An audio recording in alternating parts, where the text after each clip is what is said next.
पूरे समाज को नैतिकता के आधार पर, सदाचार के नाम पर, कर्तव्य का के आधार पर समाज को नैतिकता का एक पाठ पढ़ाया है, उसको जोड़ने वाला जो नियम है, जब हम उस धर्म को ही समाज से अलग कर देंगे तो समाज की क्या अवस्था होगी।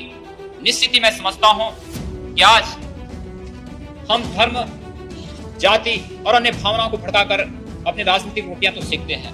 मैं कहना चाहता हूं महोदय, यहां पर अल्पसंख्यकों की भी बात हुई थी। क्या अल्पसंख्यक वही लोग हैं कि जहां पर हिंदू बहुमत में है वहां पर जो मुसलमान कम संख्या में है? क्या अल्पसंख्यक वही है? क्या अल्पसंख्यक कश्मीर का हिंदू नहीं है? क्या कश्मीर के उस हिंदू के बारे में, उस अल्पसंख्यक हिंदू के बारे में जो आज 3-3.5 लाख से अधिक संख्या में इस देश में शरणार्थी के रूप में जगह जगह भटक रहा है, क्या उसके बारे में कभी सोचने का कि फुर्सत इस सदन में बैठे हुए माननीय सदस्यों को कभी फुर्सत आई है?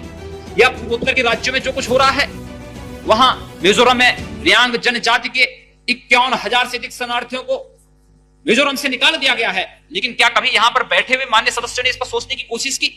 केवल अपनी राजनीतिक रोटियां सेकने के लिए मुसलमानों को ही केवल अल्पसंख्यक बना दिया गया है। पूर्वोत्तर के राज्यों में जो अल्पसंख्यक हैं उनके बारे में क्यों नहीं चर्चा होती है?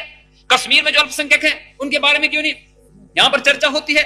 और अगर अल्पसंख्यकों की बात होनी है तो 1984 में जो इस देश में हुआ था, क्या वो सिर्फ अल्पसंख्यक इस देश में नहीं है?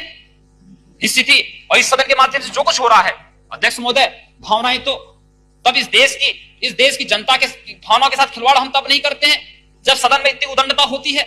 इस देश की जनता की भावनाओं के साथ क्या तब हम खिलवाड़ नहीं करते हैं जब यहाँ पर एक कोई सदस्य कहीं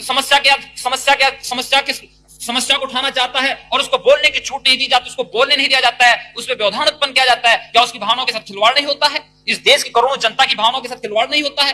निश्चित सोचना पड़ेगा हमें।